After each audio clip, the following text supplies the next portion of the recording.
السلام علیکم ناظرین، یہ سعودی شہزادہ پچھلے 18 سال سے سویا ہوا ہے۔ اس کو سلیپنگ پرنس بھی کہا جاتا ہے۔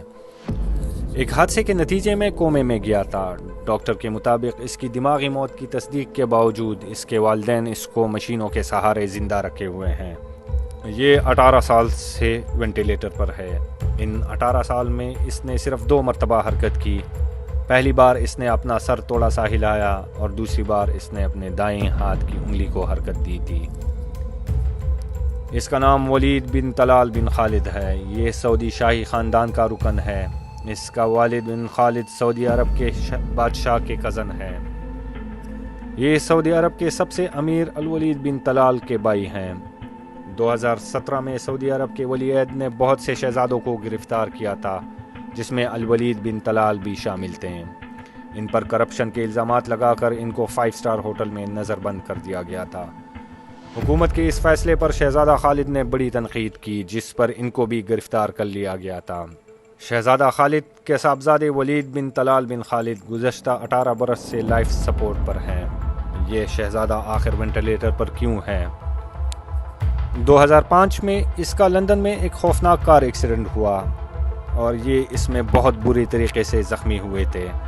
اس کو فوری طور پر ہسپتال منتقل کیا گیا، جہاں پر وہ کومے کی حالت میں چلے گئے، اور بعد میں اس کو سعودی عرب کے دارالحکومت ریاض کے ہسپتال میں لائف سپورٹ پر لگایا گیا ہے۔ یہ 10 سال تک ہسپتال میں رہے۔ 2016 میں اس کو ہسپتال سے گھر میں شفٹ کر دیا گیا۔ اس کے باپ نے دنیا کے مہنگے سے مہنگے ڈاکٹر سے اس کا علاج کروایا، لیکن شہزادے نے آنکھ نہیں کھولی۔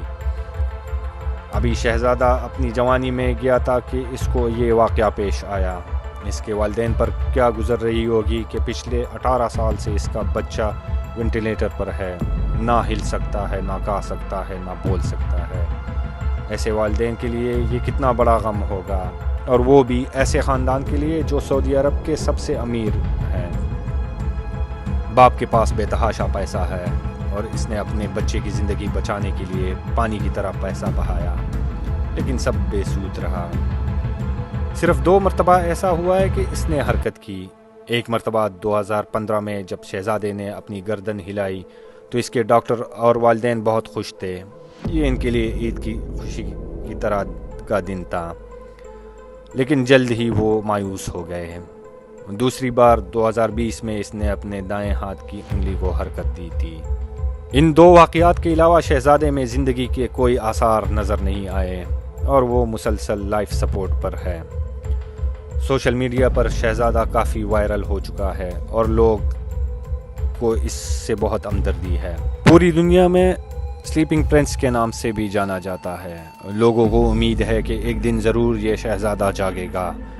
ڈاکٹر کافی ٹائم پہلے ہی شہزادے کو دماغی طور پر مردہ قرار دے چکی ہے، اور ڈاکٹر نے مشورہ دیا تھا کہ اب لائف سپورٹ مشینوں کو ہٹا دیا جائے، لیکن شہزادے کے والدین اس پر راضی نہیں اور وہ کسی معجزے کے انتظار میں۔ اسی کے ساتھ اپنے میزبان عباس خان کو اجازت دیجیے اور دیکھتے رہے میرا YouTube کا چینل۔ خدا حافظ۔